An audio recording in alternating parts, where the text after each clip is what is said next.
New Omicron variant breaks out in China. Xi'an shuts down for 7 days. People flee again in droves. The outbreak has resurfaced in Xi'an, Shanxi province. On July 6th, officials in Shanxi province confirmed that local cases in Xi'an were infected with the new Omicron variant and virus tracing was in progress. This outbreak mainly occurred in a market. Currently, temporary control measures have been implemented in public places in Xi'an for 7 days.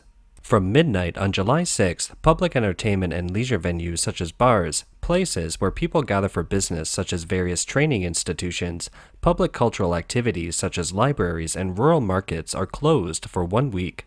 Special places such as old age facilities are under closed management, and all dining services in Xi'an are suspended for 1 week. Online news claim that people rushed to flee the city after hearing the news of a 7-day temporary control. Many fled to the train station that night, where a sea of people was seen again. An informed local said, "Last night the subway was full of college students with suitcases." Sarcastic comments were also made by Chinese people. Some read, "Great tactics to promote tourism." The Communist Party said to control Shanghai for 4 days, but it was locked down for 2 months. It said 7 days this time, but I'm afraid it will take 2 more months.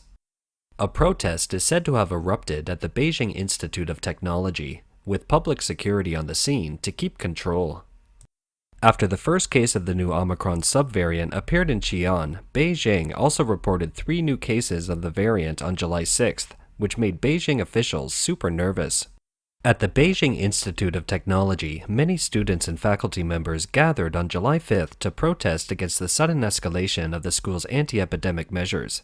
Access to the learning and teaching facilities was blocked.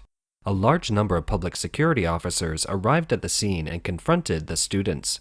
According to Chinese media reports, the Beijing Institute of Technology has introduced new rules for epidemic prevention since July 5th, causing great inconvenience to retired faculty members when they enter and leave the campus. Some measures are considered by the public to be unreasonable and even impractical, triggering frustrations.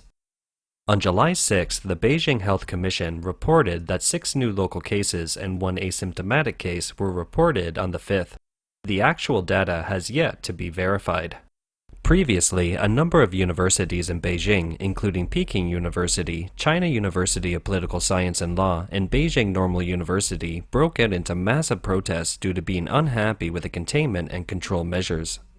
A hospital in Wuxi, Jiangsu province has taken away everybody for quarantine, including newborn babies and pregnant women. Recently, the COVID-19 outbreak in Wuxi City, Jiangsu province, continues to worsen, and authorities are taking strict precautions to combat it. At present, there are at least 36 medium and high-risk zones.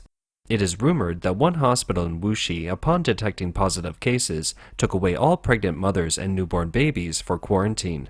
A video shows multiple ambulances waiting with flashing lights and suspected medical staff in protective clothing transporting people to the ambulances on medical trolleys. A tweet reads, "Positive patient found at Wuxi People's Hospital. All pregnant women were hauled off to quarantine, including the newborn baby." Another video clip shows many healthcare workers standing outside a building, some with children in their arms, and a man saying, "The truth of the matter is this, we are abandoned here. It's all children here. We haven't had dinner. I don't know how these agencies work with one another here." On July 5th, 353 new incidents of local cases were reported in 11 provinces across China, with Anhui province being the most severe. Despite the authorities having made known the infected figures, the public still quickly questioned if they were accurate. As of July 5th, there were over 60,000 close contacts and close to 2,000 asymptomatic cases under medical observation in mainland China.